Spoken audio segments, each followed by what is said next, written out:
రీసెంట్గా కూటమి ప్రభుత్వం వాళ్ళు చెప్తా ఉన్నారు, ఈ ఫైనాన్షియల్ ఇయర్ కట ఏప్రిల్ 1 నుంచి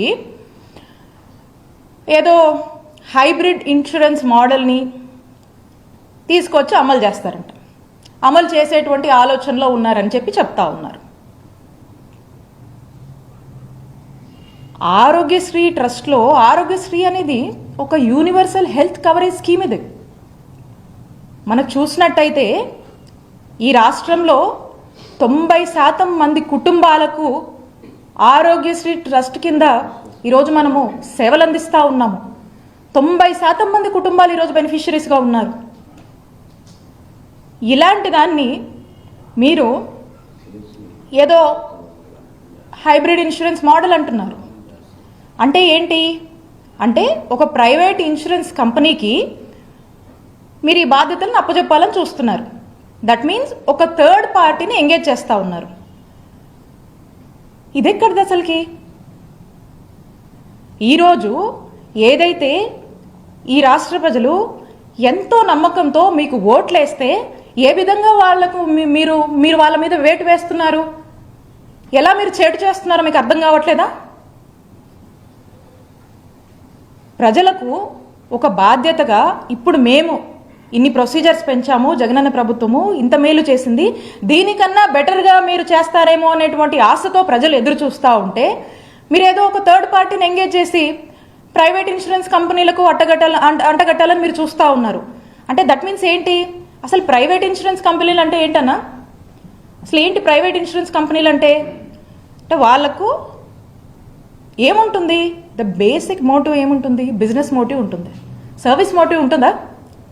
నేను ఇన్సూరెన్స్ కంపెనీలను, ప్రైవేట్ ఇన్సూరెన్స్ కంపెనీలను నేను తప్పు పట్టట్లేదు.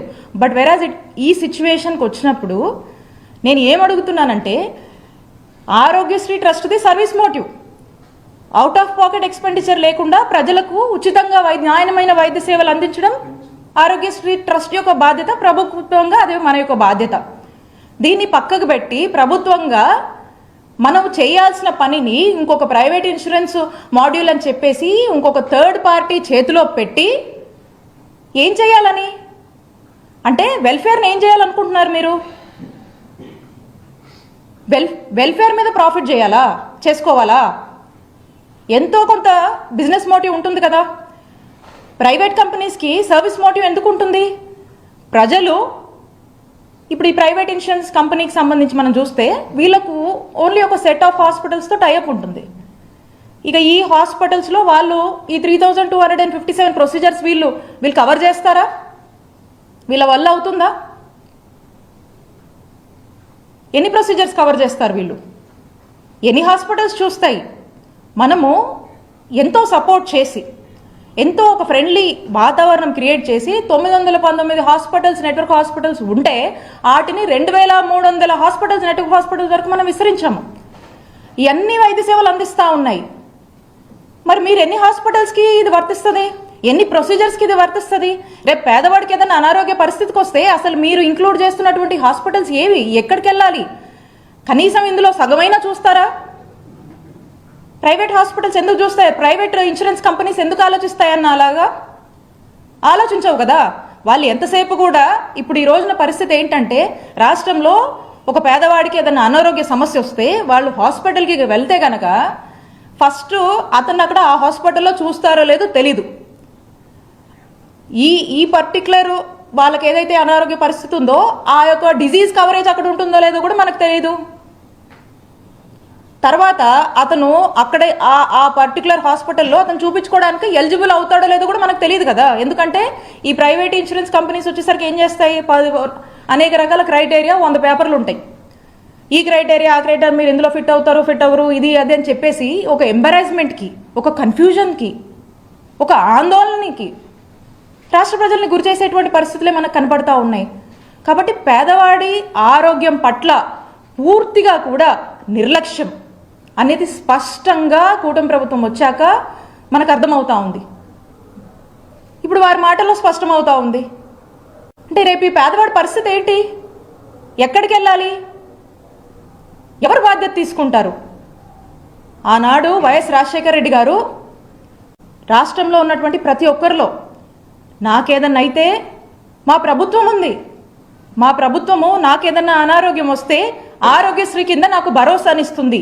నా కుటుంబ సభ్యులకు ఏదైనా అయితే ఆరోగ్యశ్రీ కింద భరోసానిచ్చి మేము ఉచితంగా వైద్యము చేసుకునేటువంటి అవకాశం మా ప్రభుత్వం కల్పిస్తుందనేటువంటి గుండె ధైర్యంతో పేదవాడు ఒక భరోసాతో ఉంటాడు.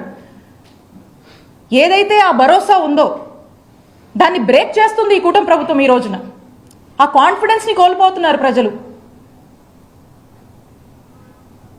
ఈ విధంగా వీరు చేస్తున్నటువంటి ఆలోచనకి పూర్తిగా వైఎస్ఆర్ కాంగ్రెస్ పార్టీ అగేన్స్ట్గా ఉందని తెలియజేస్తున్నాం. We are against the private insurance hybrid model what you are looking at. మేము డిమాండ్ చేస్తూ ఉన్నాము, ఆరోగ్యశ్రీ ట్రస్ట్ కింద ఏదైతే 90% మంది కుటుంబాలని ఈ రాష్ట్రంలో కవర్ చేస్తూ అవుట్ ఆఫ్ పాకెట్ ఎక్స్పెండిచర్ లేకుండా పేదవాడు సంతోషంగా ఈ రోజున హాస్పిటల్కి వెళ్ళి ఎక్కడంటే అక్కడ ఉచితంగా వైద్య సేవలు అందుకునేటువంటి పరిస్థితుల్లోంచి ఇలాంటి ఊబిలోకి మీరు ఒక థర్డ్ పార్టీ ఎంగేజ్మెంట్ పెట్టుకొని అక్కడికి మీరు నెట్టేయడము, వాళ్ళకి ఎటువంటి భరోసాని కల్పించకుండా మరి ఈరోజు ఇలాంటి పరిస్థితుల్లో రాష్ట్ర ప్రజలు మీరు మిల్చమనే దానికి వీఆర్ టోటలీ అగేన్స్ట్. అలాగే ఆరోగ్య ఆసరా మీకు తెలిసింది ఒక గొప్ప కార్యక్రమం. అంటే ఒక రోగి సర్జరీ అయ్యి కోలుకునే సమయం ఏదైతే ఉంటుందో రికవరీ పీరియడ్లో ఆ యొక్క డాక్టర్ రికమెండేషన్ మేరకు తను ఆ రికవరీ టైంలో వేజ్ లాస్ అవుతుంది కాబట్టి పర్ డే 225 రూపాయల నుంచి గరిష్టంగా 5,000 రూపాయల వరకు కూడా ఆరోగ్య ఆసరా అనే పేరుతో ఫినాన్షియల్ అసిస్టెన్స్ మనం ఇస్తుంటాం. ఈరోజు దాని ఊసే లేదు. నోబడీ ఈజ్ గెటింగ్, ఎక్కడ లేదు దాని ప్రస్తావన. సో టోటల్గా కూడా ఆరోగ్యశ్రీ ట్రస్ట్ నిర్వీర్యం చేసేటువంటి కార్యక్రమం ఏంటండి ఇన్సూరెన్స్ మోడల్ అసలుకి. ఈ రోజున ఆరోగ్యశ్రీని ఆనాడు వైఎస్ఆర్ గారు మొదలుపెట్టిన దగ్గర నుంచి జగన్మోహన్ రెడ్డి గారి ప్రభుత్వం వరకు మీరు చూసినట్టయితే ఆరోగ్యశ్రీ ట్రస్ట్ని ఎంత ఒక ముఖ్యమంత్రి ఎంత స్ట్రెంగ్తన్ చేయగలుగుతాడో అంతలా ఆరోగ్యశ్రీ ట్రస్ట్ని స్ట్రెంగ్తన్ చేసినటువంటి ఏకైక ప్రభుత్వం జగనన్న ప్రభుత్వం అని ఎప్పటికీ ఎవరిని అడిగినా కూడా ప్రతి పేదవాడు కూడా చెప్పేటువంటి భరోసాని నమ్మకాన్ని జగనన్న ప్రభుత్వం కలిగించింది. ఈరోజు మనకు ఆరోగ్యశ్రీ ట్రస్ట్ కింద ఎంతోమంది ఎంప్లాయీస్ పనిచేస్తూ ఉన్నారు. కాల్ సెంటర్స్ పనిచేస్తున్నాయి, ఎమర్జెన్సీ కాల్ సెంటర్స్ పనిచేస్తున్నాయి, అండ్ ఎస్పెషల్లీ ప్రెగ్నెంట్ ఉమెన్కి సపోర్ట్ సిస్టమ్కి పనిచేస్తూ ఉన్నాయి. ఏదన్నా ఏ హాస్పిటల్కి వెళ్ళాలని ఈ రోజున ఎవరు ఫోన్ చేసినా కూడా మీరు ఎక్కడ ఉంటారు పలానా హాస్పిటల్కి వెళ్ళాలని రౌట్ చేసే సిస్టమ్స్ని ఈరోజు పనిచేస్తున్నాయి మన దగ్గర. అలాగే ఈ అన్ని సిస్టమ్స్ మనం పెట్టినటువంటి సిస్టమ్స్ని మెయింటైన్ అండ్ మానిటర్ చేస్తున్నాం. మళ్ళీ ఇవి సరిగా పనిచేస్తున్నాయి మనమే ఒక క్రాస్ చెక్ మెకానిజం పెట్టుకొని ఇవి బాగానే ఫంక్షన్ అవుతున్నాయా, బాగానే పనిచేస్తున్నాయా, ప్రజలకి సరైన టైంలోనే అన్ని మనము అందించగలుగుతున్నామా, అంబులెన్స్లు కరెక్ట్గానే వెళ్తున్నాయా, ఏ హాస్పిటల్కి వెళ్తున్నారో అవన్నీ కూడా మనం ప్రాపర్గా ఒక గైడెన్స్ ఇచ్చి రౌట్ చేస్తూ దీన్ని మనమే మానిటర్ చేసుకుంటున్నాము. ఇంత పెద్ద వ్యవస్థని, ఇన్ఫ్రాస్ట్రక్చర్ ఫెసిలిటీస్ని, ఇంత పెద్ద మెకానిజంని మనం క్రియేట్ చేసి దీన్ని స్ట్రెంగ్తన్ చేస్తూ ప్రజల్లో ఒక భరోసా కల్పిస్తూ మనం వైద్య సేవలు అందిస్తుంటే ఇంత సిస్టమ్ని కాదని, ఇంత మెకానిజంని, ఇన్ని ఇన్ఫ్రాస్ట్రక్చర్ ఫెసిలిటీస్ మన దగ్గర ఉండగా కూడా దీన్ని ఒక అసైడ్ పక్కన పెట్టి ఈరోజు హైబ్రిడ్ మోడల్ అని చెప్పేసి, ప్రైవేట్ ఇన్సూరెన్స్ మోడల్ అని చెప్పేసి ఎందుకు వాళ్ళ వైపు చూస్తున్నారు? అంత అవసరం ఏమొచ్చింది అంటే బేసికల్గా మనము ఈ బాధ్యత నుంచి తప్పుకుంటున్నాము. We are not responsible to the public అనే కదా మీరు మెసేజ్ ఇస్తున్నారు. ప్రజల ఆరోగ్యం మా బాధ్యత కాదు, మేము ఓ ప్రైవేట్ ఇన్సూరెన్స్ కంపెనీకి అప్పచెప్పాము, ఇక వాళ్ళు చూసుకుంటారనేది కదా మీరు ఇస్తున్నటువంటి మెసేజ్, అంతే కదా. ఇది ఎంతవరకు కరెక్ట్ అని కూటమి ప్రభుత్వాన్ని మేము ప్రశ్నిస్తున్నాం.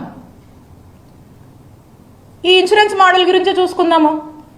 మనం చూస్తూ ఉన్నాము కొన్ని స్టేట్స్ నిజంగానే ఈ ఇన్సూరెన్స్ మోడల్ మహారాష్ట్ర, కేరళ వాళ్ళు ట్రై చేసి ఏం చేసాయి, చివరికి క్యాన్సిల్ చేసుకుని మళ్ళీ ట్రస్ట్ మోడల్కే వచ్చి ట్రస్ట్ పద్ధతిలోనే మళ్ళీ ఇప్పుడు వైద్య సేవలు అందిస్తున్నారు. వర్కౌట్ అవ్వలే. This private insurance model is the failure model. దీన్ని కొన్ని స్టేట్స్ ఇంప్లిమెంట్ చేసుకుని క్యాన్సిల్ చేసాయి వర్కౌట్ అవ్వట్లేదని.